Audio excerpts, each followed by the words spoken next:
YS Jaganmohan Reddy గారి press మీట్కి ఒక ప్రత్యేకత ఉంటుంది. జగన్ గారు ప్రెస్ మీట్ పెట్టారంటే ఖచ్చితంగా కూటమిలో భయం అనేది ఉంటుంది. వారి నుంచి ఆన్సర్ ఎలా ఉంటుందో మీ అందరికీ తెలుసు. సో ఈ రోజు ప్రెస్ మీట్లో అనేక అంశాలు చెప్పినప్పటికీ కొన్ని కీలకమైనటువంటి అంశాలు ఇక్కడ జగన్ గారు పేపర్ కటింగ్ చూపించి మరీ చెప్పినటువంటి కొన్ని పాయింట్స్ను మీ దృష్టికి తీసుకొచ్చేటువంటి ప్రయత్నం చేస్తే, ఎందుకంటే నిజాలు తెలియాలి కాబట్టి. ఇక్కడ వాళ్ళ ప్రధాన పత్రికలు ఒక యాడ్ ఇచ్చారు. ఏ రకంగా నమ్మిస్తున్నారో అసలైన నిజాలేంటి, మరొక కోణం ఏమిటన్నది ఇక్కడ చూస్తే, ఇక్కడ ఆంధ్రప్రదేశ్లో 62% వ్యవసాయం మీద ఆధారపడి బతికే కుటుంబాలు ఎక్కువగా ఉంటాయి. మరి అలాంటి కుటుంబాలు సంతోషంగా ఉండాలంటే, వాళ్ళు పండగ చేసుకోవాలంటే వారందరినీ ఖచ్చితంగా అన్ని రకాలుగా ప్రభుత్వం ఎలాంటి నిబంధనలు షరతులు లేకుండా ఆదుకోవాల్సినటువంటి అవసరం ఉంటుంది. అయితే ప్రభుత్వం వచ్చిన తర్వాత ఏమైనా చేస్తుందంటే రైతులు కన్నీళ్లు పెట్టుకునేటువంటి పరిస్థితులకు తీసుకొస్తూ ఇక్కడ రైతన్నా మీకోసం అనేటువంటి కార్యక్రమాలు చేసి ప్రజలు నమ్మించేటువంటి ప్రయత్నం చేస్తూ ఉంది. ఇక్కడ మోంతా తుఫాన్ వచ్చినప్పుడు ఏ రకంగా బిల్డప్ ఇచ్చారో, అంటే చంద్రబాబు గారు, లోకేష్ గారు, పవన్ కళ్యాణ్ గారు లేకపోతే రాష్ట్రం ఏమైపోయి ఉండేదో అనే రేంజ్లో వాళ్ళు ఎలివేషన్స్ ఇచ్చారు. కానీ గ్రౌండ్ లెవెల్లో రైతులకు ఏమైనా చేశారంటే రైతులకు చేసింది ఏమీ లేదు. దాన్ని ఉట్టి మాటలు చెప్పడం కాదు. 15 లక్షల్లో నష్టం జరిగితే దాన్ని 4 లక్షలకు తగ్గించారంట. ఆ తగ్గించినటువంటి 4 లక్షల మంది రైతులకు కూడా ఏమైనా, ఆ తగ్గించినటువంటి 4 లక్షల ఎకరాలకు సంబంధించి కూడా ఏమన్నా వాళ్ళు మేలు చేశారంటే అది లేదు. పైగా చంద్రబాబు గారు వచ్చినటువంటి 18 నెలల కాలంలో 17 సార్లు వైపరీత్యాలు, అంటే తుఫాన్ అనుకోండి, ఇట్లా రకరకాలుగా ఇవన్నీ వచ్చినప్పటికీ కూడా ఇవన్నీ రావడం జరిగింది. సో మరి ఇలాంటి పరిస్థితుల్లో ఇన్పుట్ సబ్సిడీ అనేటువంటిది చాలా చాలా ఉపయోగం. కానీ మరి 1100 కోట్లు ఇన్పుట్ సబ్సిడీకి సంబంధించి పెండింగ్ పెట్టినటువంటి పరిస్థితులు కూడా జగన్ గారు బయట పెట్టడం జరిగింది. అదే కాకుండా రైతులకు హక్కుగా ఉండేటువంటి ఉచిత పంట బీమా, మరి దీనికి సంబంధించి ఊసే లేదు. వైసీపీ హయాంలో 7,500 కోట్ల రూపాయలు ఇచ్చినట్టుగా జగన్ గారు లెక్కలు చెప్పడం జరిగింది. మరి కైండ్ ఆఫ్ సపోర్ట్ చంద్రబాబు గారు చేస్తున్నారా? లేదు. పూర్తిగా వీటన్నిటి కూడా రద్దు చేయడం జరిగింది. ఇక్కడ 84 లక్షల మంది రైతులు ఉంటే 19 లక్షల మంది రైతులకు మాత్రమే ఇన్సూరెన్స్ కల్పించినటువంటి దౌర్భాగ్య పరిస్థితి ఆంధ్రప్రదేశ్లో ఉందనే విషయాలు కూడా జగన్ గారు చెప్పడం జరిగింది. ఇక్కడ రైతన్నా మీకోసం అనేటువంటి కార్యక్రమం చేస్తూ ఉన్నారు. ఈ చేస్తున్నటువంటి క్రమంలో మరి వీటన్నిటికి సంబంధించి ఏది మాట్లాడకుండా కేవలం ఇక్కడ అద్భుతాలు జరిగిపోయినట్టుగా రైతన్నా మీకోసం కార్యక్రమాన్ని రాష్ట్ర వ్యాప్తంగా విజయవంతం చేసిన రైతులందరికీ ధన్యవాదాలు. ఎందుకు ధన్యవాదాలు?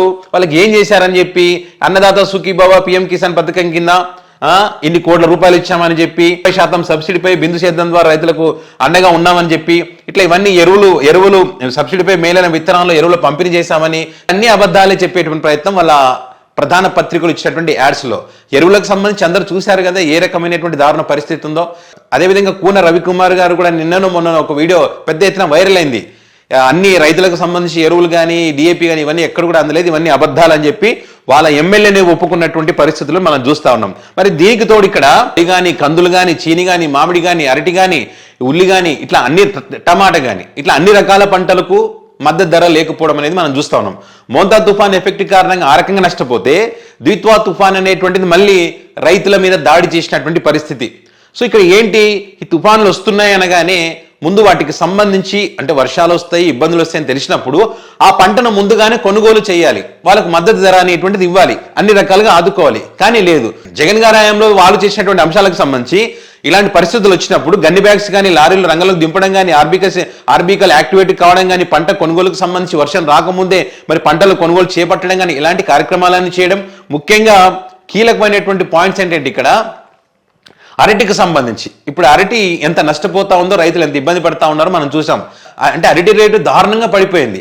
ఓ పక్క వీటికి మద్దతు ధర లేకపోవడం, ఓ పక్క వాళ్ళ సినిమాలకు సంబంధించి టికెట్ రేట్లు పెంచుకున్నటువంటి పరిస్థితులు మనం చూస్తా ఉన్నాం. గతంలో వైసీపీ హయాంలో జరిగినటువంటిది అనంతపురం నుంచి ఢిల్లీ, తాడిపత్రి నుంచి ముంబై, నంద్యాల కర్నూలు నుంచి లక్నో, ఇట్లా ప్రత్యేక లారీలను ఏర్పాటు చేసి పంటను ఎక్స్పోర్ట్ చేయడం కానీ, అంటే దళారీల యొక్క ఇబ్బందులు లేకుండా 40% రవాణా ఖర్చు తగ్గించే విధంగా, 20 నుంచి 40% వాళ్ళకు రైతులకు రేట్లు పెంచే విధంగా అన్ని రకాలుగా ఆదుకున్నటువంటి పరిస్థితి ఉన్నది.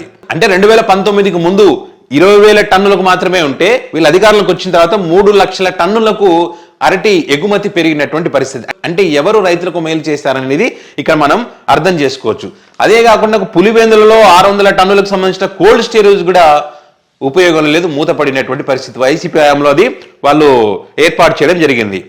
మరొక పాయింట్ ఏంటంటే జగన్ గారి హయాంలో రైతు పండించినటువంటి పంట ఏదైతే ఉందో ఆ పంట మధ్యలో రైతును నిలబెట్టి, అంటే ఆ రైతు ఎవరు, ఆ రైతు వేసినటువంటి పంట ఏంటి అనే దానికి సంబంధించి జీటాగ్ ద్వారా ఆర్బీకే సెంటర్లకు అనుసంధానం చేసేవాళ్ళు.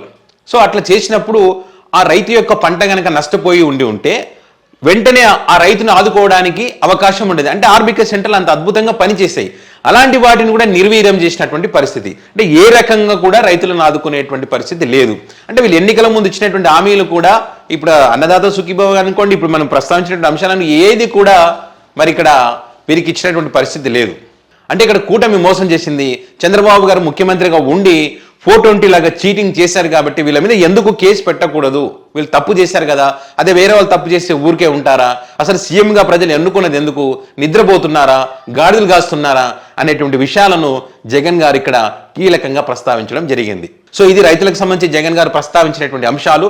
ప్రెస్ మీట్ లోని మిగతా అంశాలకు సంబంధించి మరొక వీడియోలో మనం మాట్లాడుకుందాం. సో దీనికి సంబంధించి మీ అభిప్రాయాన్ని కామెంట్ రూపంలో పెట్టగలరు.